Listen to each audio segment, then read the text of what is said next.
The boardroom falls silent as David Walker rises from his leather chair, his voice cold and emotionless. "Rebecca Walker, you're fired, effective immediately." Rebecca's hand instinctively moves to her stomach. "David, I'm pregnant." He laughs, the sound echoing off the glass walls. "Convenient timing. Security will escort you out." Their eyes lock, husband and wife, as if they were strangers. "Before we continue the story, let us know where you're watching from." Rebecca Walker stood perfectly still as the board members avoided her gaze. Only Victoria Stone, sitting unnervingly close to David's chair, met her eyes with a satisfied smile. The conference room felt colder than usual, despite the summer heat pressing against the floor-to-ceiling windows. "If you'll direct your attention to the presentation," Victoria said, rising gracefully and clicking her remote, the screen behind her illuminated with financial projections. "As you can see, the operations department has been underperforming for the past 3 quarters. Rebecca frowned. "Those aren't the numbers I submitted last week. These are the actual numbers," Victoria emphasized, glancing at David,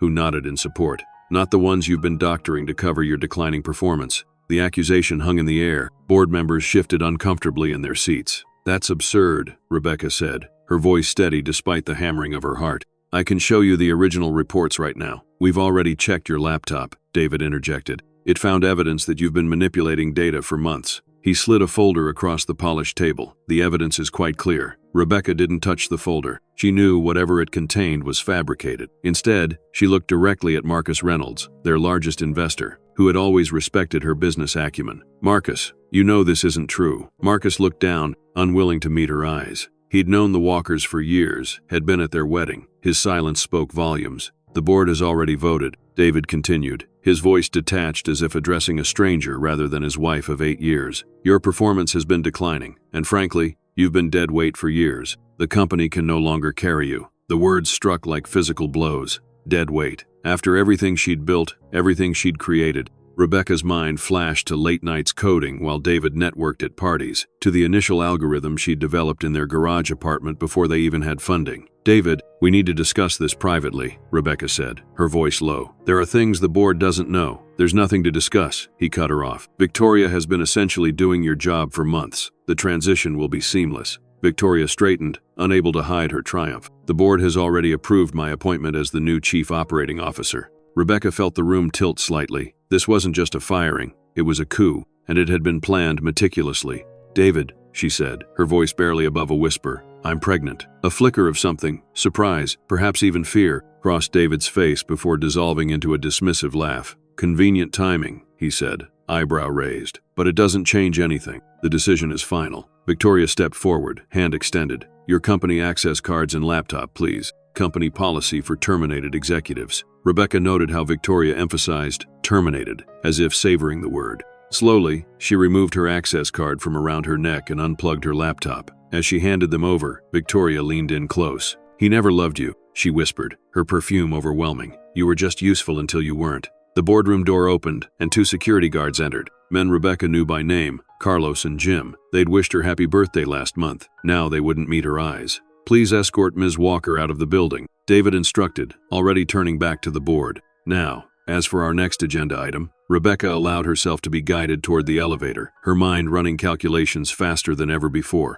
As the doors closed, she caught a final glimpse of the boardroom, David already laughing at something Victoria had said, the board members relaxing now that the unpleasantness was over. Carlos shifted uncomfortably beside her. "I'm sorry, Miss Walker. We're just doing our job." "I understand, Carlos," she said softly. "How's Maria's pregnancy going?" His eyes widened in surprise that she remembered his wife's condition. "Good, thank you. We find out if it's a boy or girl next week." Rebecca nodded, maintaining her composure as they crossed the lobby. Employees stared as security escorted their COO through the atrium. Some looked confused, others quickly averted their eyes. Rebecca kept her head high, her pace measured. Outside, the summer heat hit her like a wall. Carlos and Jim accompanied her to her car, standing awkwardly as she unlocked it. "Again, we're really sorry, Ms. Walker," Jim said. Rebecca smiled gently. "It's not your fault. Take care of yourselves." They watched as she settled into the driver's seat, closing the door with a decisive click. Only when they turned to walk back toward the building did Rebecca's composure falter. Her hands trembled as she reached for her personal phone, not the company one she'd surrendered. She scrolled to a contact, simply labeled Contingency, and pressed call. A woman's voice answered immediately. "Rebecca, has it happened?" Rebecca watched the Apex Innovations logo gleaming in the sunlight. The company she had built from code and dreams now turned against her. "It's time," she said, her voice finding new strength. "They've made their move." 3 hours later, Rebecca sat in her personal home office, a space David rarely entered. While their main house stood in Westlake Hills, a sprawling modern showcase for entertaining clients and investors, Rebecca had maintained this small apartment near downtown. Officially, it was an investment property, but she'd kept it as her private workspace for years. Here, surrounded by her original coding notebooks and personal servers, Rebecca reviewed files on her personal laptop, the one David knew nothing about. On the screen, the original algorithm that had made Apex Innovations a billion-dollar company scrolled by, elegant in its complexity. 5 years ago, when Rebecca had developed the predictive algorithm that revolutionized supply chain management, David had been focused on raising their first serious round of funding. While he wined and dined potential investors, Rebecca had worked through nights perfecting the code. When it was ready, David had insisted on presenting it himself. "Investors respond to confidence, Becca," he'd said. "You get nervous in presentations. Let me handle this part. We're a team, remember?" She'd agreed, believing in their partnership. That was her first mistake. A notification pinged on her screen, a news alert announcing an impromptu press conference at Apex scheduled for tomorrow morning. They weren't wasting any time. Rebecca opened her personal safe, hidden behind a bookshelf, and extracted a thick folder labeled Origin Documentation. Inside were notarized records of her work, dated patent registrations, and correspondence with the patent office, all filed under her maiden name, Rebecca Chen, a safeguard she'd implemented when the first doubts about David had surfaced 2 years ago. Her phone buzzed with a text message from Victoria. "David wants the house too. We expect you out by Friday." Rebecca ignored it, instead picking up her phone to call Marcus Reynolds directly. Despite his silence in the boardroom, Marcus was a shrewd businessman who respected evidence above all else. "Marcus Reynolds,"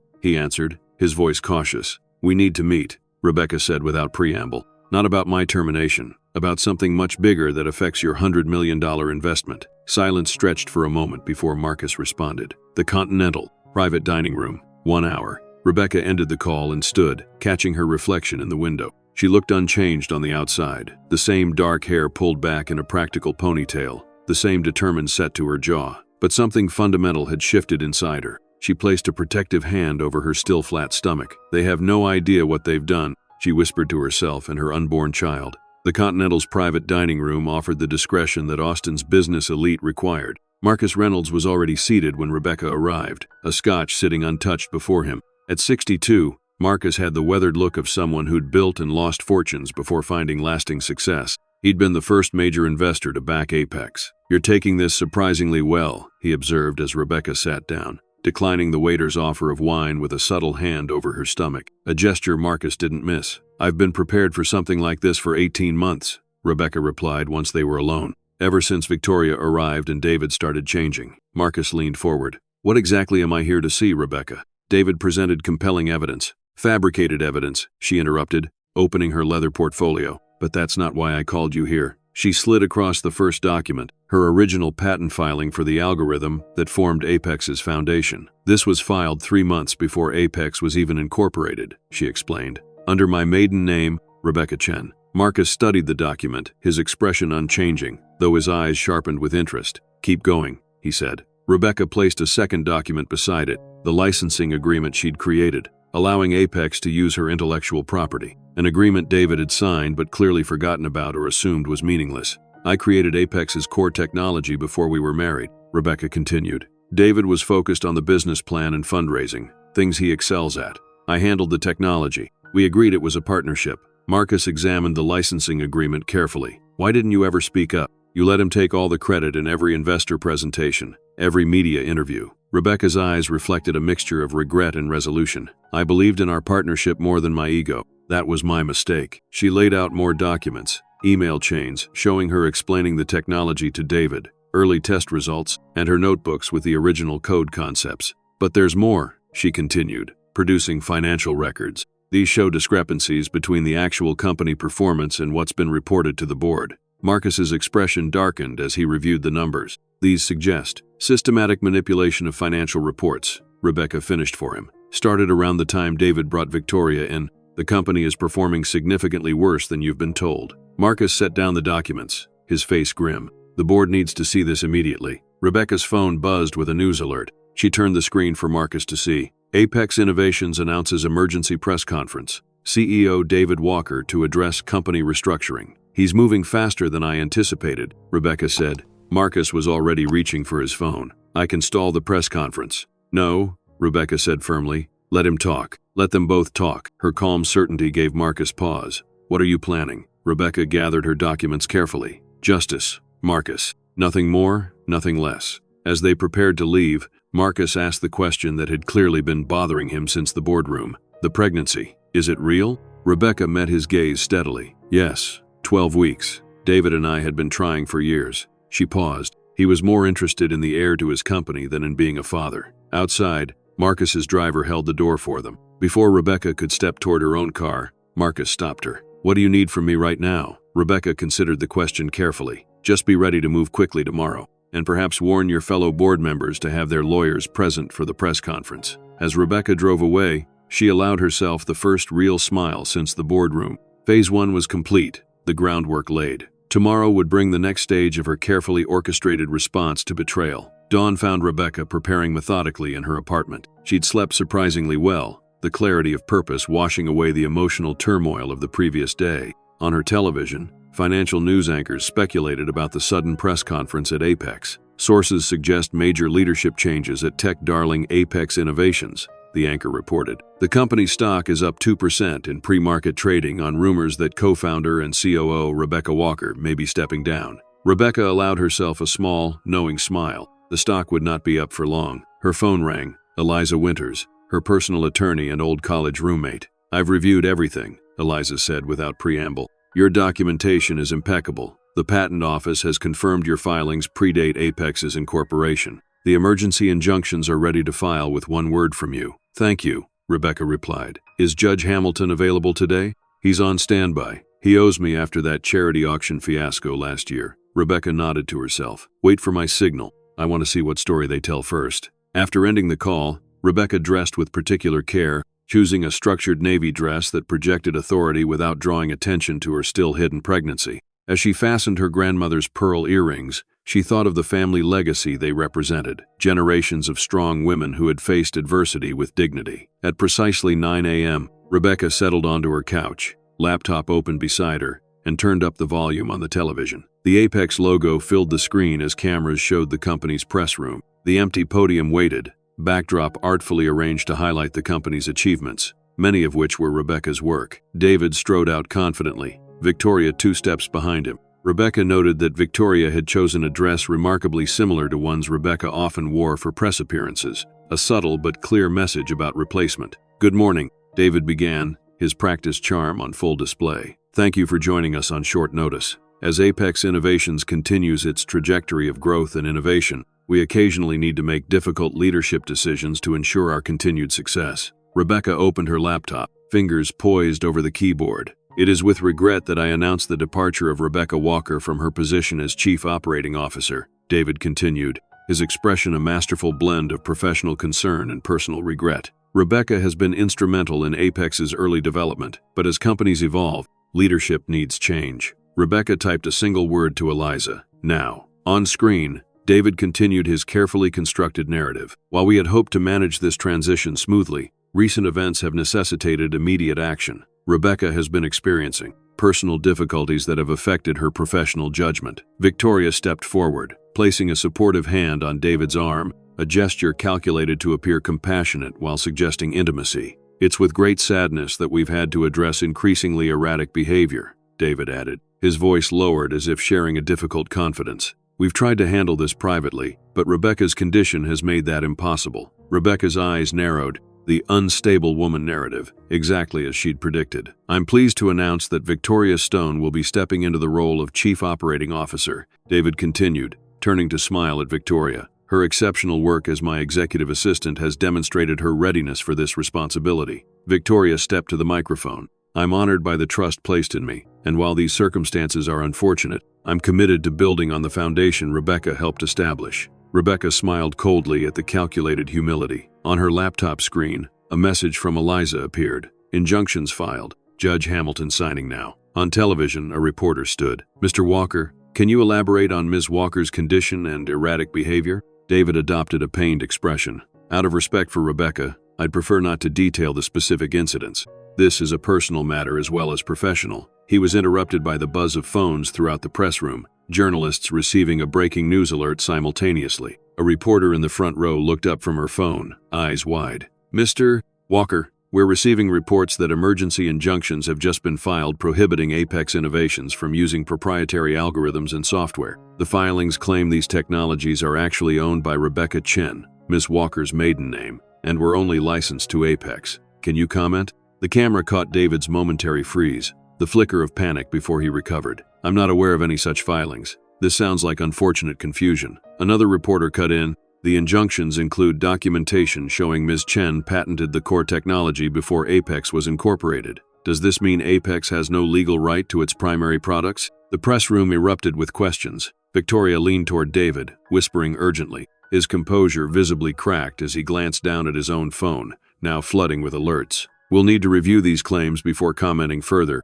he managed, voice tight. "This press conference is concluded. Thank you." As David and Victoria retreated from the podium amid shouted questions, Rebecca calmly sipped her tea, watching the chaos unfold exactly as she had anticipated. Her phone rang. Marcus Reynolds. "The board is in emergency session," he said without greeting. "David claims this is all fabricated revenge. His lawyer is already calling it the desperate actions of a disturbed woman." "As expected," Rebecca replied calmly. "What exactly is your endgame here, Rebecca?" She considered the question. "Truth, Marcus. Simply truth. Every lie they tell will be another nail in their coffin." After ending the call, Rebecca opened another file on her laptop. Contingency plans developed over months of quiet preparation. Phase 2 had begun precisely on schedule. By noon, Apex's stock had dropped 18% as market uncertainty about the company's right to its own technology triggered a sell-off. Rebecca watched the financial channels from her kitchen as she prepared a light lunch, mindful of her pregnancy nutrition needs.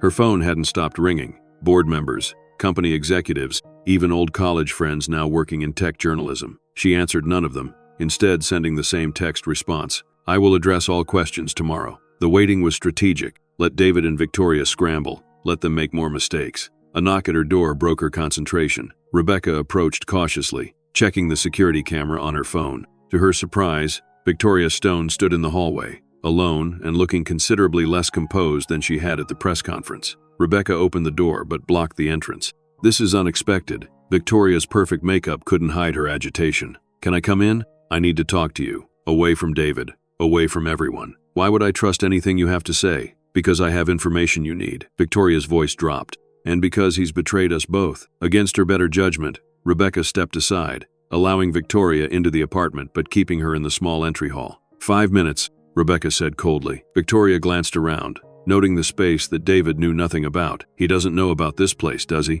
Your 5 minutes are ticking away." Victoria straightened. "I want to help you." Rebecca's laugh was short and disbelieving. "After you helped him fire me? After you whispered in my ear that he never loved me? Try again." "I was wrong," Victoria said abruptly. "About everything. I thought." She paused, seeming to gather herself. "I thought David and I had something real, that once you were gone, I would get everything you had. The title, the recognition, maybe even him. And now?" Victoria opened her handbag, extracting a flash drive. "Last night, after the board meeting, I overheard David on the phone with Lawrence Chen of Global Tech." Rebecca's eyes narrowed. Global Tech had been trying to acquire Apex for years. "He's planning to sell the company," Victoria continued. "The promotion to COO was temporary, just to stabilize things until the sale goes through. He was laughing about it, saying neither of us would be necessary once he cashed out." Rebecca maintained her skeptical expression. "You expect me to believe this sudden change of heart?" "I recorded the conversation," Victoria said, holding up the flash drive. "Along with other things you should hear.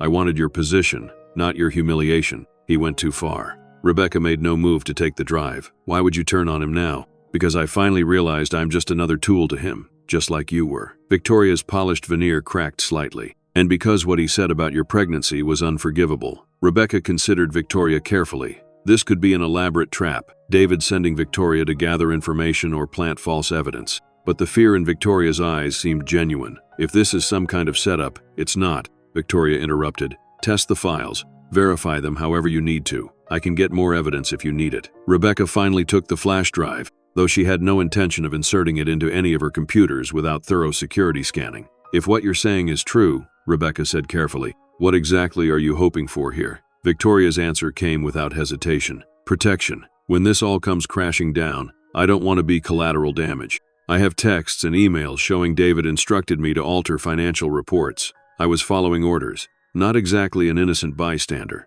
No, Victoria admitted, but not the mastermind either. I can help you bring him down completely. Rebecca studied the woman who had sought to replace her, recognizing the calculation behind the apparent contrition. Victoria was nothing if not a survivor. Here are my terms, Rebecca said finally. You continue working with David, exactly as before. You report everything to me. Every conversation, every plan, every reaction to today's events. You provide any evidence I request. In exchange, when this is over, you walk away unscathed, provided your information proves valuable and truthful. Victoria nodded quickly. I can do that. One more thing, Rebecca added, her voice hardening. If I discover you're playing both sides, the consequences will make today's stock drop look like a minor correction. Are we clear? Crystal clear, Victoria replied. After Victoria left, Rebecca weighed the flash drive in her palm, considering the unexpected development. A potential ally inside the enemy camp. Useful, but dangerous. She would proceed with caution. Her phone rang again.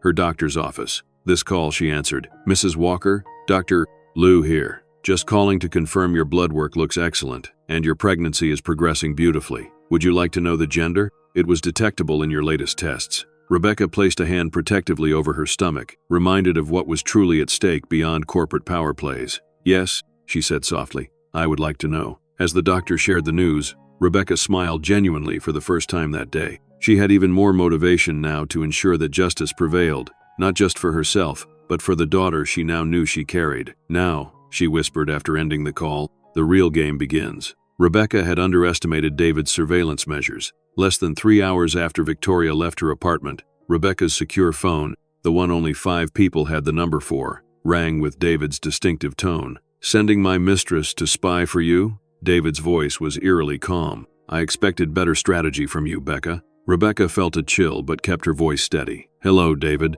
I see Victoria's loyalty was shorter-lived than anticipated. Victoria has been many things, but never disloyal. Not to me. His tone held smug satisfaction. The flash drive she gave you? Loaded with tracking software. The moment you connected it to any device, we'd have access to everything. Rather amateurish of you to trust her. Rebecca smiled to herself. She hadn't connected the drive to anything. Instead, she'd handed it off to a cybersecurity specialist who worked in a completely isolated testing environment. Interesting assumption, she replied. But then, you've always underestimated me. A slight pause suggested her response wasn't what he expected. The injunctions were a cute move, David continued, his voice hardening. But my lawyers are already filing countersuits. You signed company agreements assigning all intellectual property to Apex. After the patents were already filed in my maiden name, Rebecca countered. And after the licensing agreement you signed. Did you ever actually read the documents I gave you, David? Or were you too busy charming investors and sleeping with your assistant? His sharp intake of breath indicated she'd struck a nerve. You've made a serious miscalculation, he said, voice dropping to a dangerous register. I've frozen all the accounts you could access. Your company health insurance has been terminated. The locks at our house have been changed. How long can you fight a legal battle against a billion-dollar company with no income? Rebecca had anticipated these moves. I'm touched by your concern for my financial well-being. Truly, this isn't a game, Rebecca. You're pregnant, supposedly. Is this really how you want to start parenthood? Homeless and blacklisted from every tech company in Austin? The threat might have worked months ago, but Rebecca had moved far beyond such concerns. I'm curious, she said, ignoring his question. When exactly did you decide I was disposable? Was it when Victoria arrived, or earlier? You disposed of yourself, David replied coldly. When you stopped being an asset and became a liability, the company needed to evolve past your limited vision. My limited vision? Rebecca laughed softly. The vision that created the algorithm you've built your entire empire on? An algorithm that's now outdated. Victoria's helped me see where Apex needs to go next. You were holding us back. Rebecca noted his use of us,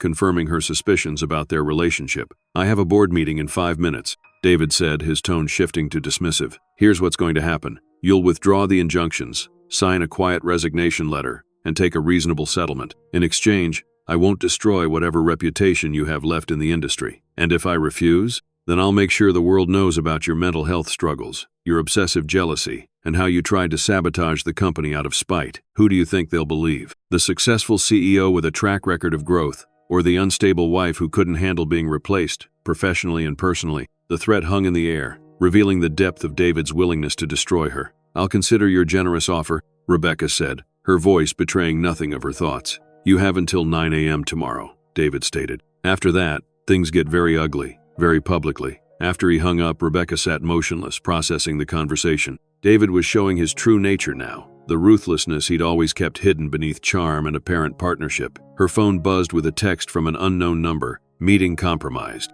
Victoria wearing wire. Be careful. Friend at Apex." Rebecca stared at the cryptic message. Someone inside Apex was looking out for her. But who? And could they be trusted? A second text arrived from her cybersecurity contact. "Drive contains surveillance malware. Yawn. Fake evidence files. Would have given full access to connected systems. Professional grade. Dangerous." So Victoria had indeed been sent to trap her. Rebecca felt a cold anger replace her earlier shock. The game was escalating faster than anticipated, and the players were proving more ruthless than even she had calculated. She picked up her phone and dialed Eliza. "David just called with threats," she explained to her attorney. "And apparently Victoria was wearing a wire when she came to see me earlier." "Did you say anything compromising?" Eliza asked immediately. "Nothing that can't be explained as a wronged spouse's confusion," Rebecca assured her. "But I'm concerned about his next move. He's threatened to publicly attack my mental health if I don't withdraw the injunctions by morning." "Classic abuser tactic," Eliza noted. "Discredit the victim so no one believes them.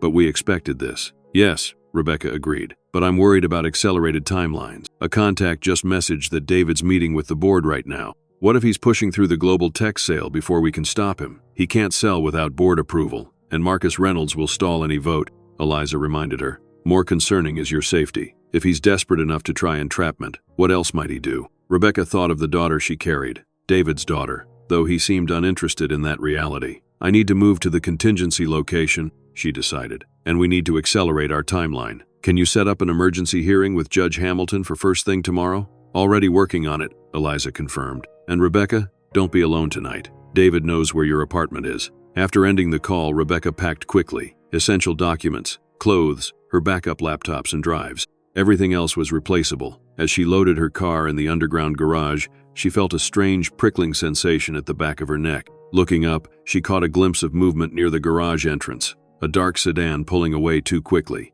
David had her under surveillance. The realization wasn't surprising, but it confirmed the danger was immediate, not theoretical. She pulled out her phone to call Marcus when a wave of dizziness hit her unexpectedly. Gripping the car door for support, Rebecca took several deep breaths as the garage seemed to spin around her. "Pregnancy symptoms," she told herself. "Just stress and not enough food today." But as she steadied herself and continued loading her car, a more troubling thought emerged. What if David's threats extended beyond financial and reputational damage? What if he saw her pregnancy, his child, as nothing more than another obstacle to eliminate? The thought chilled her more deeply than any of his explicit threats. Rebecca's contingency location was a small house on Lake Travis, owned through a series of LLCs that couldn't be traced back to her. She'd purchased it using proceeds from private investments David knew nothing about. Investments that had performed remarkably well thanks to the same predictive technologies she'd developed for Apex. By sunset, she had established her command center in the lake house's spare bedroom, multiple laptops connected to secure servers, encrypted communication channels established with her growing team of allies. Marcus Reynolds had confirmed Rebecca's fears. David was indeed attempting to fast-track a sale to global tech, presenting it to the board as a necessary response to the intellectual property crisis Rebecca had created. "He's claiming the company needs global tech's legal resources to fight your injunctions," Marcus explained via encrypted video call. "He's offering a premium price that's tempting some board members, despite the obvious desperation of the move." "How much time do we have?" Rebecca asked. "He's pushing for a vote tomorrow afternoon," Marcus replied. "I've managed to delay it by insisting on proper due diligence, but several board members are scared by today's stock drop. They're vulnerable to his pressure." "We need to move faster than planned then," Rebecca decided. "Can you ensure the full board will be present for tomorrow's vote, including remote members?" Marcus nodded. "Already done. But Rebecca, he's painting a very damaging picture of you. Claims of erratic behavior, vindictiveness, even allegations you tried to compromise company systems after your termination. All predictable," Rebecca noted calmly. "What's important is that the full board hears the truth tomorrow, directly from me." After ending the call, Rebecca contacted her expanding team, the cybersecurity specialists examining the tracking software from Victoria's flash drive, the forensic accountants building the case of financial manipulation, and the PR firm quietly standing by to manage the inevitable media storm. As midnight approached, Rebecca finally allowed herself a brief rest, settling onto the lake house's deck with a cup of herbal tea. The moonlight glittered on the lake water, the peaceful scene a stark contrast to the corporate warfare being waged. Her phone rang, an unlisted number. Cautiously, she answered. "Rebecca? It's Michael Zhao from IT." Michael had been Rebecca's first hire at Apex, the brilliant systems architect who had implemented her algorithms. "Michael," she responded carefully, "this isn't a secure line." "I know, and I can't talk long," he rushed. "I sent you that warning text about Victoria. David has the whole development team working around the clock, trying to modify the core algorithm enough to claim it's different from your patent." Rebecca wasn't surprised. "Will they succeed?" "No," Michael said firmly. "It's your code, your architecture. They're just making cosmetic changes." "But Rebecca," his voice dropped lower, "he's also ordered a server wipe of all historical development files, trying to erase evidence of your contributions." "When?" "Scheduled for 6 a.m., before markets open." Rebecca felt a surge of cold anger. David wasn't just trying to steal her company, he was attempting to erase her very existence from its history. "Thank you, Michael. Be careful." "One more thing," Michael added hastily. "Check your personal email. Special address, not the company one. I've sent you something important." After ending the call, Rebecca opened her most secure laptop and accessed an email account David knew nothing about. Michael had sent a single file, a video recording of David in the development lab late that evening, instructing the team on exactly how to modify the code and destroy evidence. "I don't care if it's technically illegal," David's voice rang clearly in the recording. "By the time anyone could prove anything, the company will be sold, and we'll all be wealthy enough to handle any consequences. Just get it done." Rebecca saved the file to multiple secure locations, one more piece of evidence for tomorrow's confrontation. As she finally prepared for bed, another wave of dizziness hit her, stronger this time, accompanied by a concerning cramp in her abdomen. Rebecca sat carefully on the edge of the bed, breathing through the discomfort. When it passed, she called her doctor's emergency line. "Dr. Liu, it's Rebecca Walker. I'm experiencing some dizziness and cramping." The doctor's voice was professionally calm but concerned. "How severe is the cramping? Any bleeding?" "No bleeding, but the cramping is getting stronger, and I've had several episodes of dizziness today. Given your situation, I'd like you to come to the hospital for monitoring," Dr. Liu advised. "Stress can significantly impact pregnancy, and from what I've seen in the news today, you're under extraordinary stress." Rebecca hesitated, considering the security implications of a hospital visit. David would certainly have people watching medical facilities. "I understand your concern about privacy given the circumstances," Dr. Liu added, seeming to read her thoughts. "I can arrange for you to come through a private entrance and use a pseudonym in our system." The cramping returned, sharper this time. Rebecca made her decision. "I'll be there in 30 minutes. The hospital corridors were eerily quiet at 2 a.m. as a nurse escorted Rebecca to a private room in the maternity ward. True to her word, Dr. Liu had arranged discreet entry and registration under the name Sarah Chen. "Your blood pressure is significantly elevated," Dr. Liu observed after completing her examination, "and you're showing early signs of dehydration. Neither is immediately dangerous, but both need addressing to protect your pregnancy." Rebecca nodded as a nurse attached an IV to deliver fluids and medication to relax her uterine muscles. "I need to be able to leave by 7 a.m., Rebecca explained. "There's a situation I have to handle personally." Dr. Liu frowned. "Medically, I'd prefer you rest here for at least 24 hours. This level of stress is dangerous for both you and your baby." "I understand, but that's not an option right now. After tomorrow, I promise I'll take better care." The doctor looked skeptical but nodded. "I'll have the nurse check your vitals hourly. If the medication stops the cramping and your blood pressure stabilizes, I'll discharge you with strict limitations. But Rebecca, your body is sending warning signals. Listen to them." After the doctor left, Rebecca settled back against the hospital pillows, one hand resting protectively over her stomach. The monitor beside her bed showed her daughter's heartbeat, strong and steady despite everything. "We're going to fix this," she whispered to her unborn child, "and then we'll build something better, something honest." She closed her eyes, allowing herself a few hours of desperately needed rest before the final confrontation. Tomorrow would determine not just her future, but her daughter's legacy. The morning brought both relief and renewal. Rebecca's medical crisis had stabilized, the cramping stopped, her blood pressure lowered to acceptable levels. Dr. Liu reluctantly signed discharge papers at 6:30 a.m. with strict instructions for follow-up care. "Whatever you're doing today, promise me you'll sit when possible and stay hydrated," the doctor insisted, handing Rebecca a medical-grade water bottle. "Your pregnancy should be stable if you're careful, but I'm still concerned about your stress levels." Rebecca nodded gratefully. After today, things will be different. As she left through the hospital's private exit, Rebecca checked her phone, multiple messages confirming that her team had executed their overnight assignments precisely. Michael had successfully protected key historical files from David's ordered purge. The forensic accountants had completed their analysis of the financial manipulation. Judge Hamilton had scheduled the emergency hearing for 8 a.m. Everything was in place for the final act. At 7:45 a.m., Rebecca entered the courthouse through a side entrance, meeting Eliza in a private conference room. Her attorney looked surprised at Rebecca's hospital bracelet, still on her wrist. "You're coming straight from the hospital?" "Rebecca, minor pregnancy complication, now stabilized," Rebecca explained briefly. "Focus on the hearing. Is Judge Hamilton ready?" Eliza nodded, still looking concerned. "He's reviewed the emergency filing. Given the evidence and the time sensitivity with the potential company's sale, he's inclined to grant the expanded injunctions." "And David's attorneys?" "Arrived 10 minutes ago, looking surprised and unprepared. They clearly didn't expect us to move this quickly." At precisely 8 a.m., Rebecca entered Judge Hamilton's chambers for the emergency hearing. David's corporate attorneys rose in surprise at her appearance. They had clearly expected only her legal representation. "Ms. Walker," Judge Hamilton greeted her formally, "I understand the urgency of your filing. These are serious allegations against Apex Innovations and its current leadership." Rebecca nodded respectfully. "Thank you for accommodating the emergency hearing, Your Honor." David's lead attorney stepped forward. "Your Honor, these claims are retaliatory actions from a disgruntled former executive. Ms. Walker was terminated for cause yesterday and is now attempting to damage the company out of spite." Judge Hamilton raised an eyebrow. "I've reviewed the patent filings, Mr. Benson. They predate the company's incorporation and appear properly registered to Ms. Chen, Ms. Walker's maiden name. The licensing agreement also appears legitimate and signed by Mr. Walker himself. We contest the validity of those documents," the attorney insisted. "And regardless, Ms. Walker signed employment agreements assigning all intellectual property to the company." Rebecca remained calm as Eliza presented the judge with additional documentation. "Your Honor, the employment agreements specifically excluded pre-existing intellectual property, as noted in Appendix B, which Mr.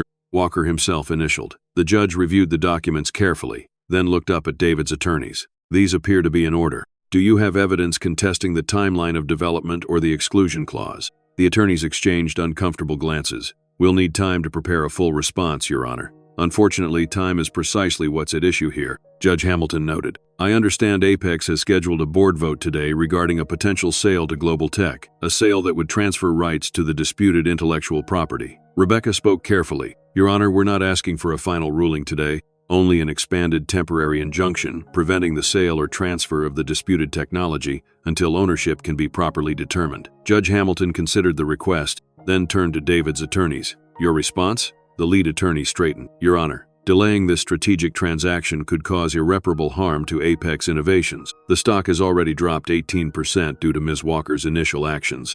A further delay could destroy shareholder value. And transferring potentially misappropriated intellectual property could cause irreparable harm to Ms. Walker," the judge countered. "Having reviewed the evidence presented, I'm granting the expanded injunction. Apex Innovations is prohibited from selling, transferring, or otherwise disposing of the intellectual property in question until a full hearing can be conducted." Relief washed through Rebecca, though her expression remained professionally neutral. "Furthermore," Judge Hamilton continued, "given the conflicting claims of ownership and the evidence presented, I'm appointing a special master to oversee Apex operations until this matter is resolved. Neither party may make major business decisions regarding the disputed technology without court approval." As David's attorneys protested, Rebecca exchanged a quick glance with Eliza. This was an unexpected bonus. The special master would effectively neutralize David's authority until the full hearing. Outside the courthouse, Rebecca checked her phone to find multiple urgent messages from Marcus. The board meeting had been moved up. David was attempting to rush through the sale before any injunction could be enforced.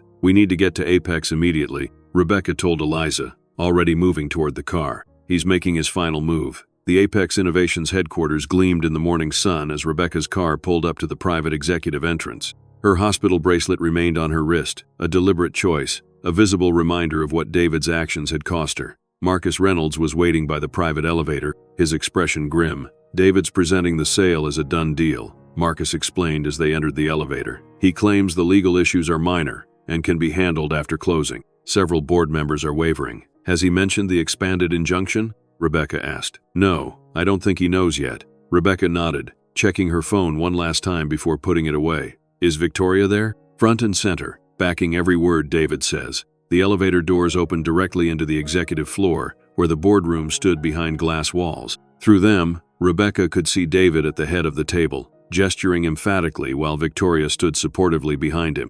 Board members sat around the massive table, some looking convinced, others troubled. Rebecca took a steadying breath, one hand briefly touching her stomach in a private moment of resolve. "Ready?" Marcus asked quietly. "Since the day I wrote the first line of code," she replied. As Rebecca and Marcus entered the boardroom, the effect was immediate and dramatic. David faltered mid-sentence, his practiced confidence visibly shaken by her appearance. Victoria's eyes widened in alarm. "Rebecca," David recovered quickly, his voice shifting to concerned husband mode. "This isn't appropriate. You're clearly not well." He gestured toward her hospital bracelet. Several board members looked uncomfortable at the implication that they were stressing an unwell pregnant woman. "I'm perfectly well, David," Rebecca replied calmly, her voice carrying throughout the room. "Though I did spend the night in the hospital due to pregnancy complications caused by stress directly resulting from your actions." Before David could respond, Rebecca addressed the board directly. "Members of the board, I apologize for this unorthodox entrance, but I've just come from an emergency court hearing where Judge Hamilton has granted an expanded injunction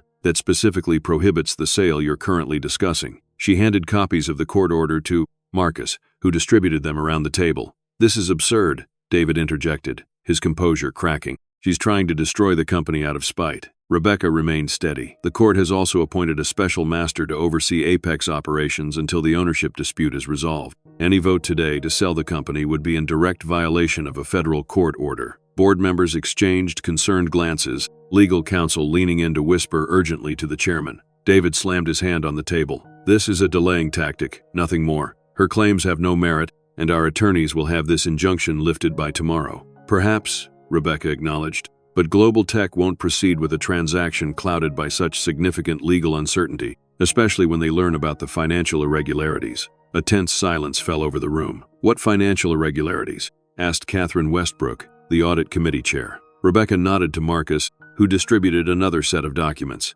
"These reports show systematic manipulation of financial statements over the past 18 months, Rebecca explained. "Revenue has been artificially inflated, expenses hidden in subsidiary accounts, and performance metrics manipulated to present a more favorable picture than reality." David's face flushed with anger. "These are fabricated, more desperate attempts to damage the company she claims to care about. The documents speak for themselves," Rebecca continued calmly. "And I've provided the forensic accounting methodology that identified the discrepancies. Your own audit team can verify everything." Catherine Westbrook was already reviewing the documents, her expression growing increasingly troubled. "These reference internal accounts I've never seen in our reporting, because they were deliberately kept from the audit committee," Rebecca confirmed. "Mr.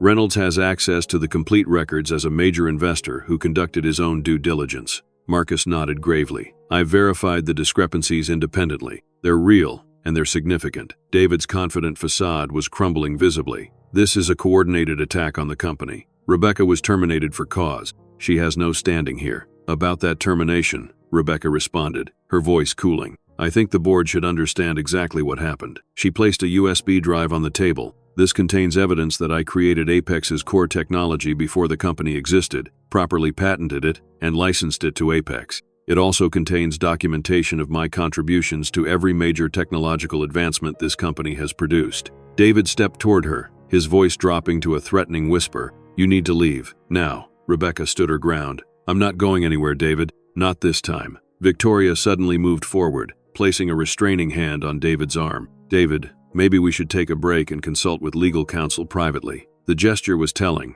Victoria attempting to prevent David from making the situation worse. But David shook off her hand roughly. "I don't need a break," he snapped. "What I need is for my unstable, vindictive ex-COO to be removed from this meeting." He gestured towards security personnel standing by the door. "Escort Miss Walker out of the building, now." The security guards hesitated, looking uncertainly between David and the board chairman. Rebecca addressed the chairman directly. "Mr. Abernathy, before you make that decision, you should know that federal investigators are currently reviewing evidence of securities fraud related to the financial misrepresentations I just outlined. As board chairman, you have specific legal responsibilities to shareholders." James Abernathy, who had been relatively quiet until now, straightened in his chair. "No one is removing anyone until we understand exactly what's happening here." He turned to David. "These allegations are extremely serious, David. We need to address them directly." David's control was visibly slipping. This is exactly what she wants, to create chaos and doubt. The company needs this sale to move forward.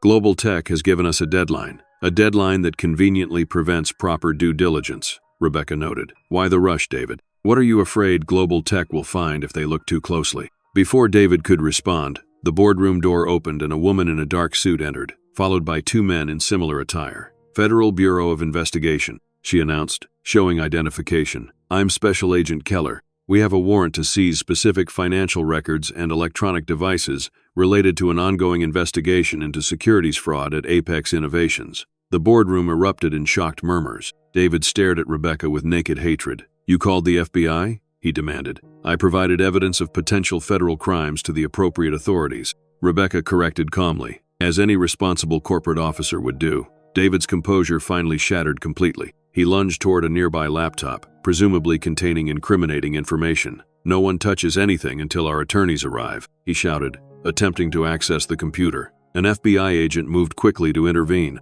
In the ensuing struggle, David shoved the agent aside forcefully and grabbed the laptop, attempting to delete files. Rebecca stepped forward, trying to defuse the increasingly dangerous situation. David, stop, you're only making things worse. In his rage, David swung around, the heavy laptop still in his hands. Whether intentional or accidental, it struck Rebecca squarely in the abdomen. She gasped, doubling over in pain, one hand instinctively protecting her stomach as she stumbled backward. The room froze in horror at the attack on a visibly pregnant woman. Even Victoria looked shocked. Marcus rushed to Rebecca's side, helping her to a chair as she winced in pain. The FBI agents immediately restrained David, forcing him into handcuffs as he continued to struggle. She's faking, David shouted desperately. She's always been manipulative. She's trying to destroy everything I built. Rebecca looked up at him from the chair, one hand still pressed protectively against her stomach, her voice quiet but carrying clearly in the stunned silence. Everything you built, David? That's always been your delusion. In that moment, with David restrained and Rebecca injured but unbowed,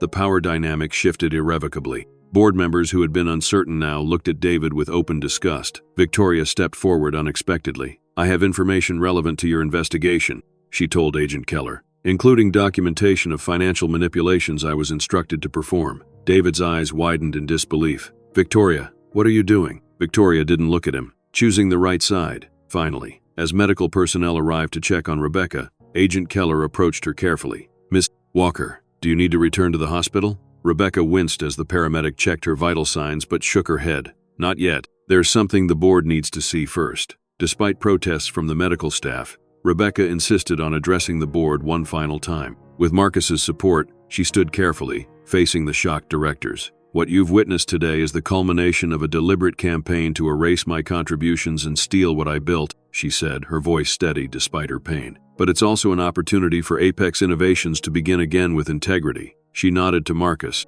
who distributed final copies of her proposal to the board members. This document outlines a path forward. The technology remains licensed to Apex under fair terms.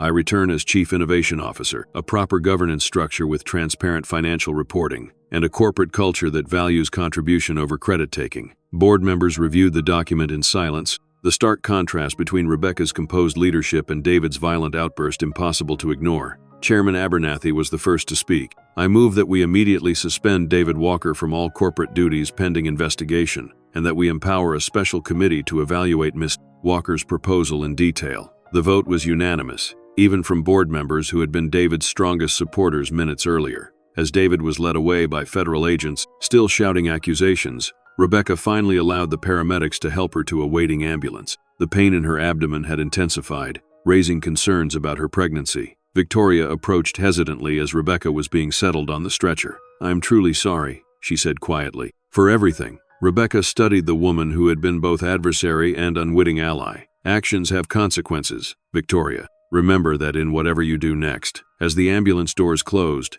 Rebecca finally allowed herself to acknowledge the toll the confrontation had taken. She closed her eyes, focusing on the paramedics' reassurance that they would do everything possible to protect her pregnancy. The battle was won, but the most important fight, for her daughter's future, was just beginning. 3 weeks after the dramatic board meeting, Rebecca sat in her doctor's office, her heart racing as Dr. Liu moved the ultrasound wand across her abdomen. There she is, Dr. Liu said with a reassuring smile, pointing to the screen. Strong heartbeat, good size for gestational age. Your daughter is quite resilient, just like her mother. Rebecca exhaled slowly, the tension she'd been carrying finally easing. After David's attack, she'd spent 3 days in the hospital on bed rest, terrified she might lose the pregnancy. Those had been darker days than even the betrayal itself. So everything is truly okay? Rebecca confirmed, still watching the fluttering heartbeat on the monitor. "The placental bruising has healed nicely, and your blood pressure is finally back in normal range," Dr. Liu confirmed. "I'd still recommend reduced stress and regular rest periods,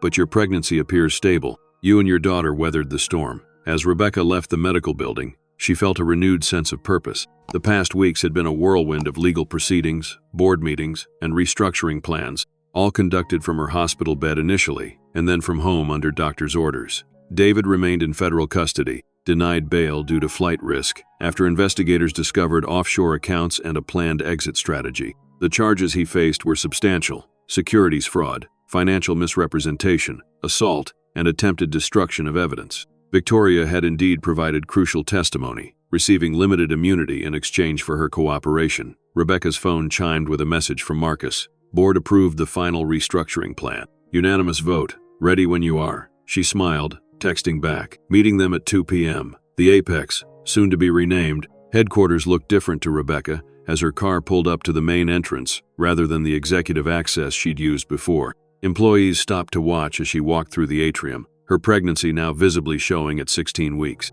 Some nodded respectfully. Others seemed uncertain how to react to her return. The boardroom where the dramatic confrontation had occurred had been redesigned, the imposing dark table replaced with a more collaborative circular arrangement, the space brighter and more open. Symbolic changes to match the substantive ones. Chairman Abernathy rose as Rebecca entered, extending his hand. "Welcome back, Rebecca. Or should I say, welcome to Walker Innovations." The board members applauded as Rebecca took her seat, not at the head of the table, but as part of the circle. The new arrangement reflected her vision for the company: collaborative leadership rather than hierarchical control. "Thank you all for your confidence," Rebecca began. "The past month has been challenging for everyone, but today marks a new beginning." She opened the presentation displayed on the room's screens, showing the rebranding and restructuring plan for what would officially become Walker Innovations the following week. "Our company was built on brilliant technology but flawed values," Rebecca continued. "Walker Innovations will stand for both technological excellence and ethical leadership." For the next hour, Rebecca outlined her vision: transparent financial reporting, collaborative innovation processes, and a corporate culture that rewarded contribution rather than competition. Most revolutionary was her proposal for industry-leading parental support policies, including on-site childcare, extended leave for all parents, and flexible work arrangements. "Some will say these policies are expensive luxuries," Rebecca acknowledged. "I say they're essential investments in our most valuable asset, our people." The board's approval was emphatic. By meeting's end, Rebecca had been officially appointed Chief Innovation Officer, a new role focused on technology development rather than day-to-day operations. The CEO position would remain vacant temporarily, managed by a committee until a suitable candidate emerged. As board members filed out, Marcus remained behind. "Quite a transformation," he observed. "From fired COO to company namesake in less than a month." Rebecca shook her head. "It was never about my name on the building, Marcus. It was about building something honest, something my daughter can be proud of." Marcus nodded thoughtfully. "Speaking of building, have you decided about the house?" Rebecca knew he meant the sprawling Westlake Hills mansion she had shared with David. The court had frozen most assets pending resolution of the criminal and civil cases, but had granted Rebecca exclusive use of the property given her pregnancy and the circumstances of their separation. "I'm selling it," she said decisively. "Too many shadows there.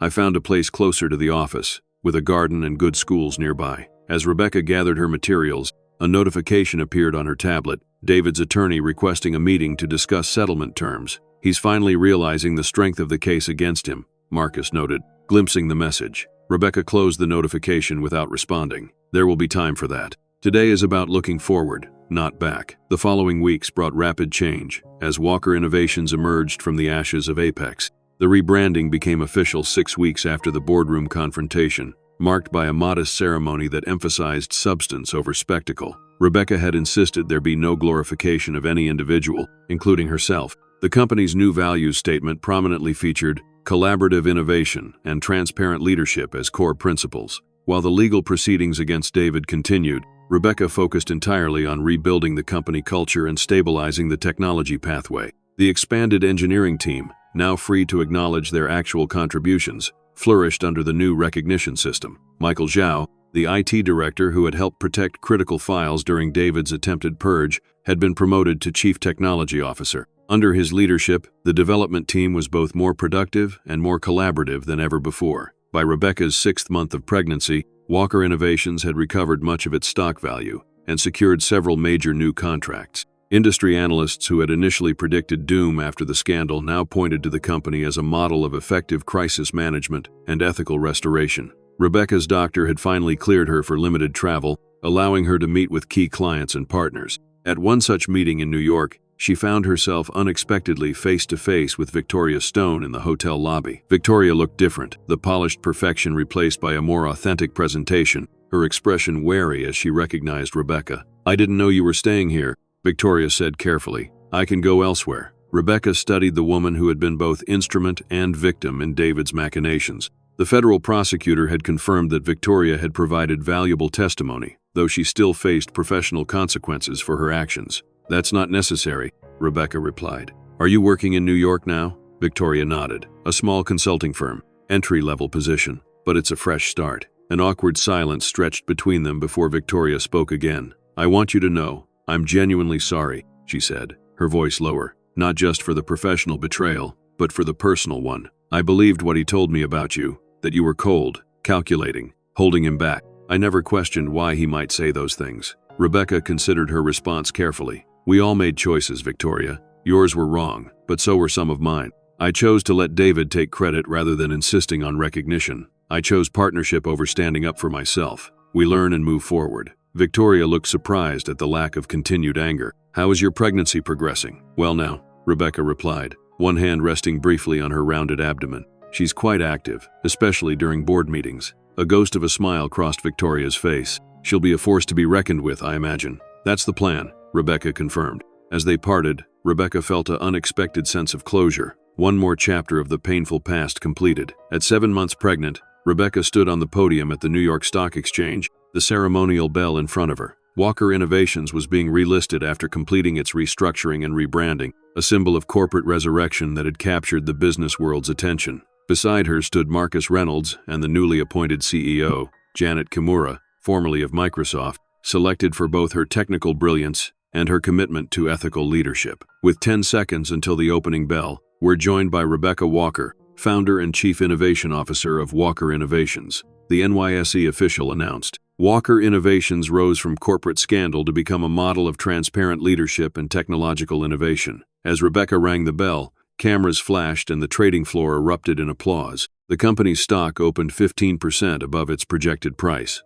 a vote of market confidence in the new leadership and direction. Later that evening, Rebecca sat in her hotel suite, watching financial news coverage of the day's events. A special report caught her attention: the fall of David Walker, inside the Apex scandal. The screen showed David in prison overalls, being led into a courtroom for his ongoing trial. He looked diminished somehow, the charismatic confidence replaced by a bitter anger that aged his features. Rebecca felt no satisfaction at the image, only a complex mixture of emotions: regret for what might have been, relief that justice was proceeding, and determination to create something better from the wreckage of their partnership. She turned off the television and instead opened the nursery design plans for her new home. This, not David's fate, was her focus now, creating a safe, loving environment for her daughter's arrival. At exactly 3:17 a.m. on a Tuesday morning, Rebecca's water broke 2 weeks earlier than her due date. Her carefully arranged birthing plan activated smoothly. Her driver appeared within minutes.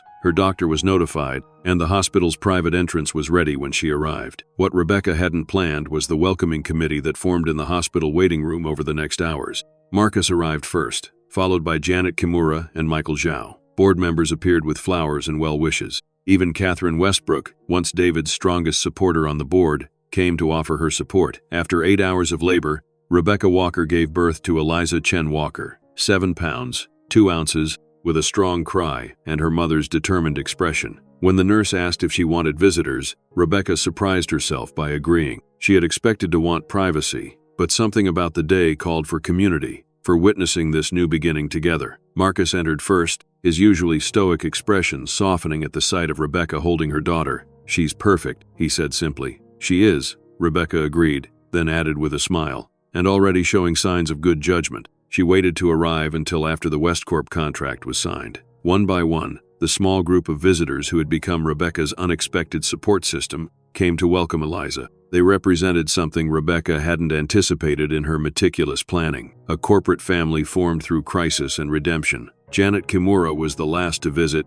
staying only briefly but making a characteristic straight-to-business observation. The market responded positively to the birth announcement, she reported. Stock up another 3%. Apparently, investors like the symbolism of new beginnings. Rebecca laughed, her first genuine, unreserved laugh in many months. Always the CEO. Janet's expression softened. Take all the time you need, Rebecca. The company is stable. Your work has made that possible. After everyone left, Rebecca cradled Eliza close, watching her daughter's peaceful sleep. The past year had been a journey she could never have anticipated, from betrayal to rebirth, from loss to creation. David's trial would conclude in the coming months. The legal ownership of patents and intellectual property would be formally resolved. The company would continue evolving beyond its troubled origins. But in this quiet moment with her daughter, Rebecca found herself focused entirely on the future rather than the past. 3 months later, Rebecca adjusted Eliza's carrier carefully beside her chair in the Walker Innovations boardroom. The baby gurgled contentedly,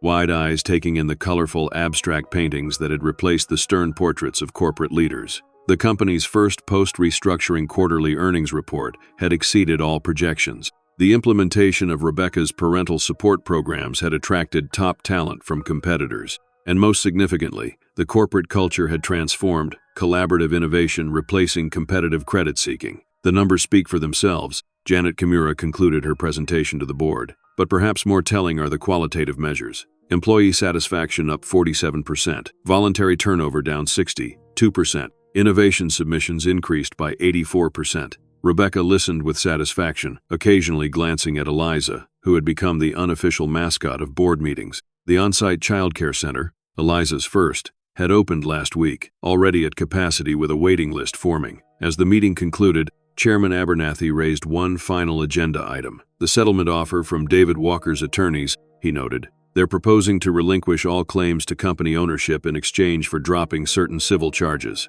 Rebecca had expected this, with his criminal conviction now secured. 8 years for securities fraud and related charges. David was maneuvering to salvage what he could financially. The legal team recommends acceptance, Janet added. It provides clean closure without prolonged litigation. Rebecca considered the proposal, looking down at Eliza, who had fallen asleep during the financial projections. Accept it, she decided. The company needs to focus on building, not fighting past battles. As board members gathered their materials, Rebecca remained seated, waiting until they had filed out before carefully lifting Eliza's carrier. The baby stirred but didn't wake, one tiny hand escaping the blanket. Michael Zhao paused at the door. Coming to the development team's presentation this afternoon, they've made a breakthrough on the algorithm expansion. Wouldn't miss it, Rebecca assured him. Eliza particularly enjoys the code visualizations. I think we have a future engineer. Michael smiled at the sleeping infant. Like mother, like daughter. As Rebecca walked through the headquarters that now bore her name, employees no longer stared uncertainly. Instead, they smiled, some stopping to admire Eliza or inquire about the childcare center. In her office, designed with a comfortable seating area that accommodated infant care alongside technical work, Rebecca settled Eliza in the custom-designed bassinet before turning to her computer. A notification indicated that David's settlement acceptance had been formally filed with the court. With that final legal tie severed, Rebecca felt an unexpected sense of completion. David Walker would serve his sentence and eventually be released, but their professional and personal connections were now conclusively ended. She turned to the window, looking out at the Austin skyline with Eliza sleeping peacefully beside her desk. The view reminded her of standing in that first small office years ago, explaining her algorithm to an excited David, both of them dreaming of building something significant. They had indeed built something significant, just not what either had originally envisioned. Rebecca had lost a husband and partner, but gained a daughter and a company, truly reflective of her values. Later that afternoon, as Rebecca presented the quarterly innovation roadmap to the executive team with Eliza contentedly watching from her carrier, a board member leaned over to Marcus. Remarkable transformation, he observed quietly, from near collapse to industry leader in less than a year. Marcus glanced at Rebecca, composed, brilliant, and now unabashedly bringing her whole self to leadership, then at the engaged, collaborative team around the table. The most valuable lesson from all of this, Marcus replied, is one David Walker learned too late. Never underestimate what a woman will do to protect what's hers. On the presentation screen, Rebecca unveiled the company's expanded mission statement, prominently featuring their new guiding principle, Truth builds stronger foundations than deception ever could. Eliza gurgled her apparent approval, tiny hands reaching toward the future her mother was creating, one built on authenticity, resilience, and the power of beginning again. If you found yourself invested in Rebecca's journey from betrayal to triumph, be sure to subscribe to our channel for more stories of resilience, justice, and unexpected comebacks. Hit the notification bell so you never miss our new releases. Share your thoughts in the comments. What was the most satisfying moment in Rebecca's journey? Thank you for watching. Remember, your greatest power may be the one others don't see coming.